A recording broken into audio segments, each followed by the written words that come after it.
మరియు నా ప్రభుత్వ టీమ్ లీడర్ గారు, నా ప్రభు రెవరెండ్ సిహెచ్హెచ్ఎఫ్ సలోమి అమ్మగారిని బట్టి, ప్రభు స్థానిక బాబు గారిని, రెవరెండ్ భరత్ బాబు గారిని బట్టి, ప్రభు ఈ యొక్క సాయంక మధ్యకాల సమయంలో వీటిలో పడిన ప్రభు ప్రత్యేకంగా అదేవిధంగా ప్రభు ఆనంద దాసు గారి కుటుంబాన్ని బట్టి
నేను వాంచి పడేస్తాను.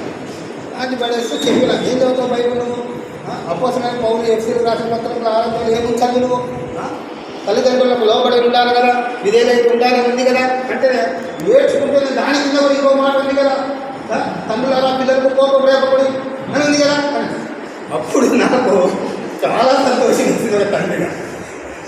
అంటే ప్రభావితం బైబిల్ అనేది ఎలా ఉంటుంది అనేది అమ్మగారు నిజంగా ఆ రోజు మాకు ముందే ఉండిపోయింది. సో ఆ వాక్యం చెప్తుంటే నా భార్య నా వైపు చూస్తుంది, నేను నా భార్య చూస్తాను, నా బిడ్డ నన్ను చూస్తుంది.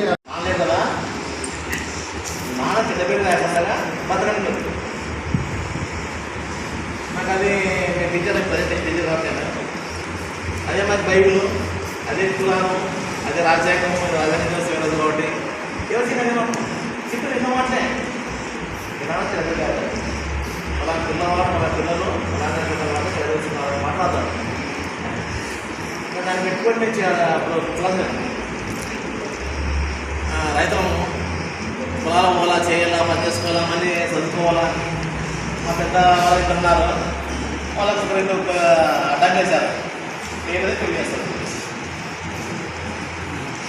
మా అమ్మ చెప్పిన మాట, వీళ్ళు చెప్పిన మాట ఎక్కడ కరెక్ట్గా వస్తుంది. కానీ ఏం చేయాలి, ఇక్కడ మాట వాక్యం వాక్యం ఉంటుంది. ఏముందని చెప్పంటే ఇది ఇక్కడ విధంగా నిన్ను ఇస్రాయేలు జనాన్ని మొత్తం విస్తరించి చేతిలో ఉన్నాడు. నేను ఒక్కనే కదా విస్తరించి చెప్తా అంటే నా పక్కన నా భార్య వస్తుంది, నా కొడుకు వస్తాడు, సంథింగ్ ఏదో జరుగుతుంది అక్కడ. ఇదని చెప్తే ఆయనే కదా.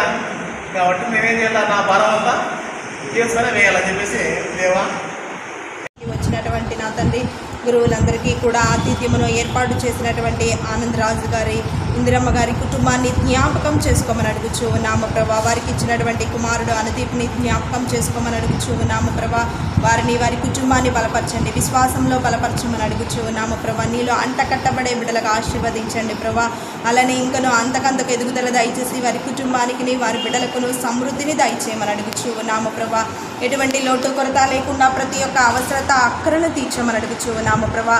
కుమారుడు ఎగ్జామ్స్ రాస్తూ ఉండగా నా తండ్రి, ఆ ఎగ్జామ్స్లో నా తండ్రి మంచి సక్సెస్ఫుల్ విజయాన్ని చేకూర్చే బిడ్డలుగా ముందుకు నడిపింపును దయచేసి 30 60 100 ఫలింపును దయచేయమని నజరేయుడైన యేసుక్రీస్తు నామమున అడిగి వేడుకొనుచున్నాము తండ్రి. ఆమేన్.